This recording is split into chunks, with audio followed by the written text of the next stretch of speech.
जो लिखना था वह लिखा गया। अब खुलासा बात यह है कि एक बार शो और ड्यूटी का मुकाबला कीजिए। शिव शंभू के चिट्ठे बाल मुकुंद गुप्त की ये रचना थी और बाल मुकुंद गुप्त जी का जन्म सन 1865 ग्राम गुड़ियानी, जिला रोहतक, हरियाणा में हुआ।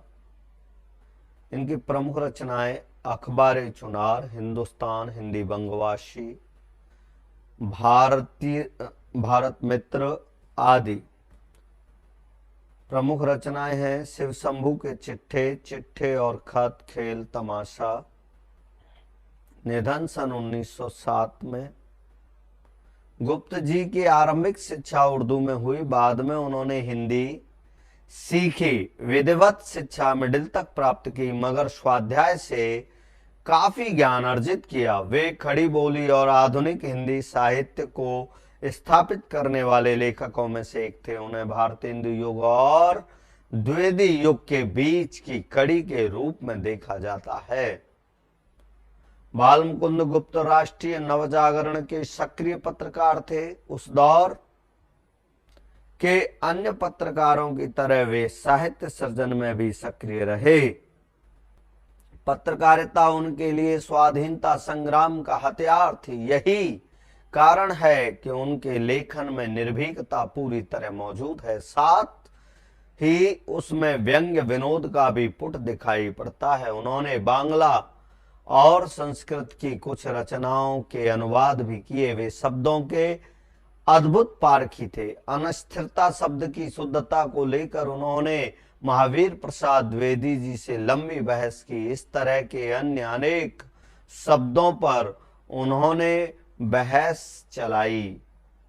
विदाई संभाषण उनकी सर्वाधिक चर्चित व्यंग्य कृति शिव शंभू के चिट्ठे का एक अंश है। यह पाठ वायसराय करजन, जो 1899 से 1904 तक एवं 1904-1905 तक 2 बार वायसराय रहे, के शासन में भारतीयों की स्थिति का खुलासा करता है। कहने को उनके शासनकाल में विकास के बहुत सारे कार्य हुए, नए नए आयोग बनाए गए, किंतु उन सब का उद्देश्य शासन में गोरों का वर्चस्व स्थापित करना एवं साथ ही इस देश के संसाधनों का अंग्रेजों के हित में सर्वोत्तम उपयोग करना था। हर स्तर पर करजन ने अंग्रेजों का वर्चस्व स्थापित करने की कोशिश की। वे सरकारी निरंकुशता के पक्षधर थे, लिहाजा प्रेस की स्वतंत्रता तक पर उन्होंने प्रतिबंध लगा दिया।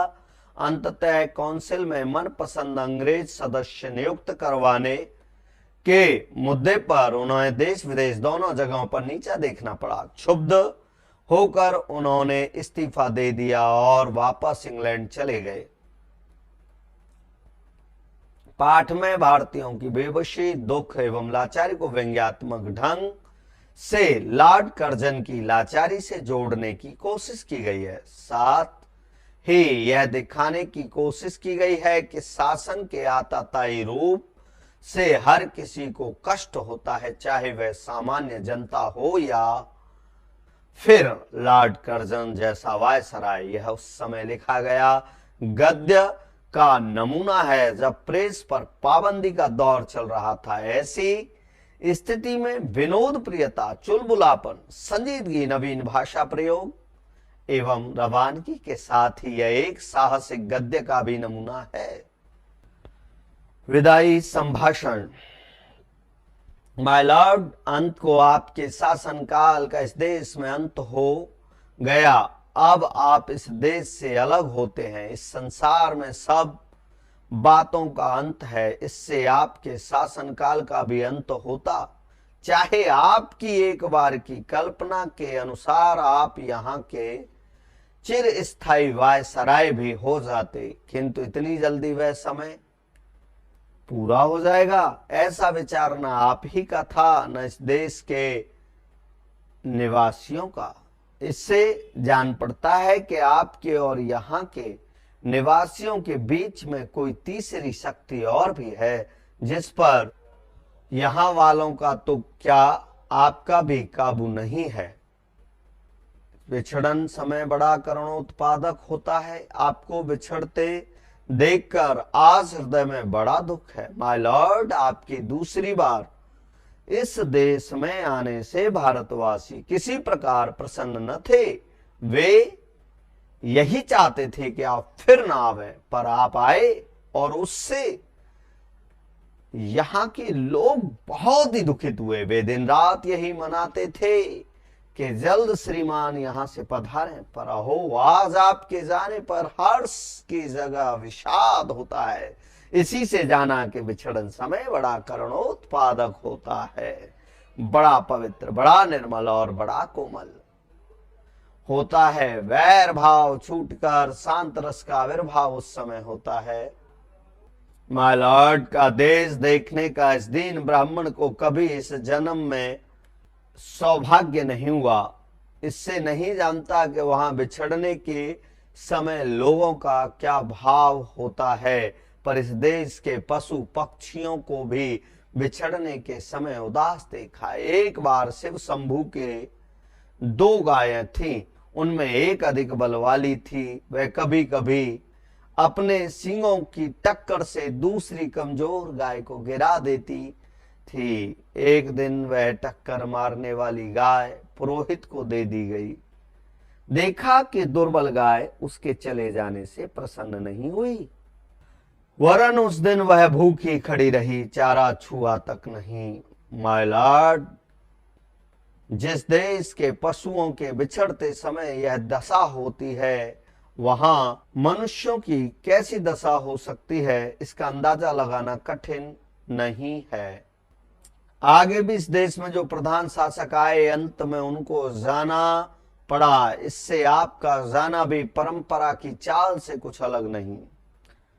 तथापि आपके शासनकाल का नाटक घोर दुखांत है। और अधिक आश्चर्य की बात यह है कि दर्शक तो क्या, स्वयं सूत्रधार भी नहीं जानता था कि उसने जो खेल सुखांत समझकर खेलना आरंभ किया था वह दुखांत हो जाएगा। जिसके आदि में सुख था, मध्य में सीमा से बाहर सुख था, उसका अंत ऐसे घोर दुख के साथ कैसे हुआ? आह, घमंडी खिलाड़ी समझता है कि दूसरों को अपनी लीला दिखाता हूं, किंतु पर्दे के पीछे एक और ही लीलामय की लीला हो रही है, यह उसे खबर नहीं।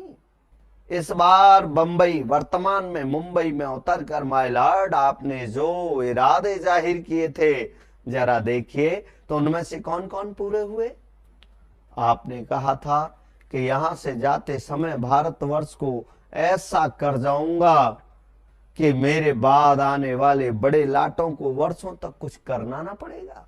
वे कितने ही वर्षों सुख की नींद सोते रहेंगे, किंतु बात उल्टी हुई। आपको स्वयं इस बार बेचैनी उठानी पड़ी है, और इस देश में जैसी अशांति आप फैला चले हैं, उसके मिटाने में आपके पद पर आने वालों को न जाने कब तक नींद और भूख हराम करना पड़ेगा। इस बार आपने अपना बिस्तरा गरम राख पर रखा है और भारतवासियों को गरम तवे पर पानी की बूंदों के भांति नचाया है। आप स्वयं भी खुश न हो सके और यहाँ की प्रजा को सुखी न होने दिया। इसका लोगों के चित्त पर बड़ा ही दुख है। विचारिए तो, क्या शान आपकी इस देश में थी और अब क्या हो गई। कितने ऊंचे होकर आप कितने नीचे गिरे।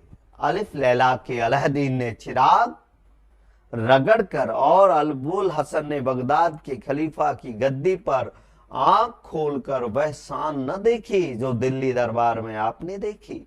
आपकी और आपकी लेडी की कुर्सी सोने की थी और आपके प्रभु महाराज के छोटे भाई और उनकी पत्नी की चांदी की है।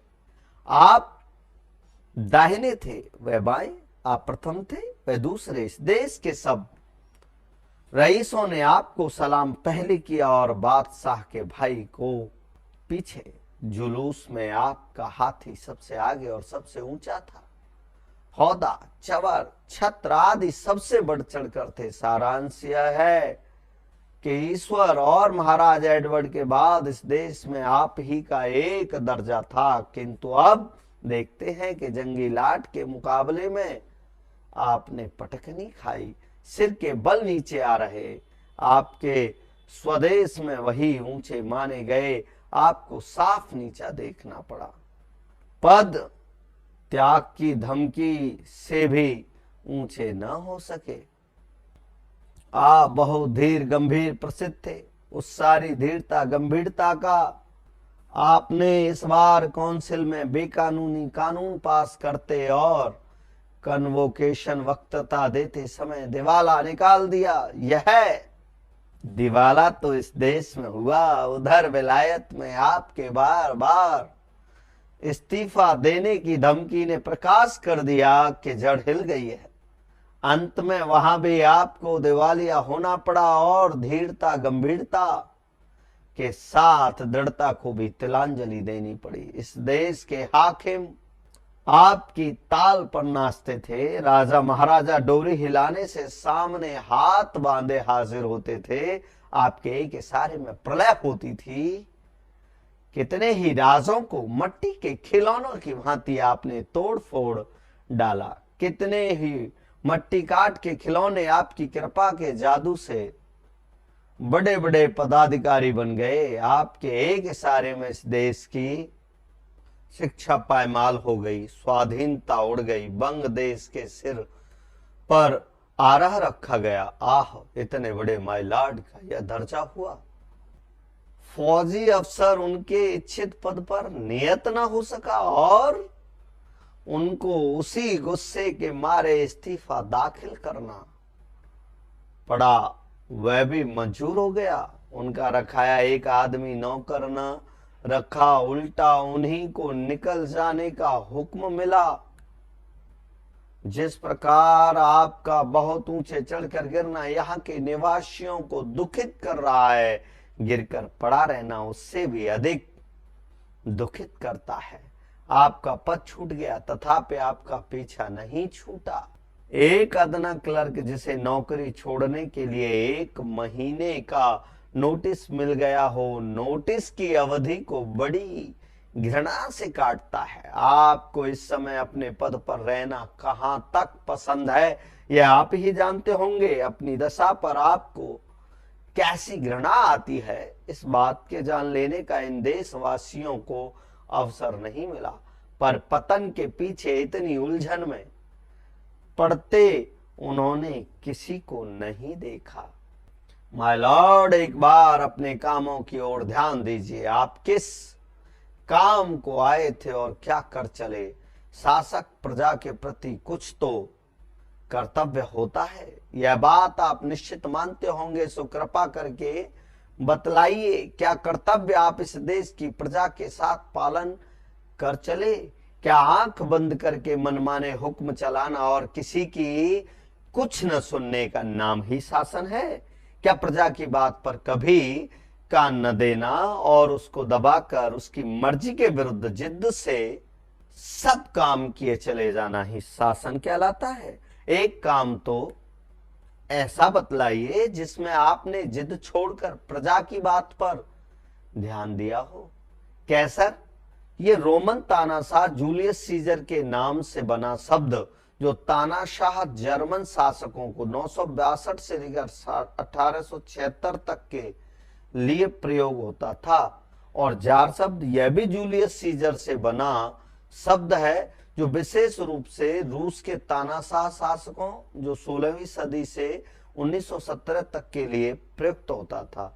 इस शब्द का पहली बार बुल्गारियाई शासक 913 में उनके लिए प्रयोग हुआ था।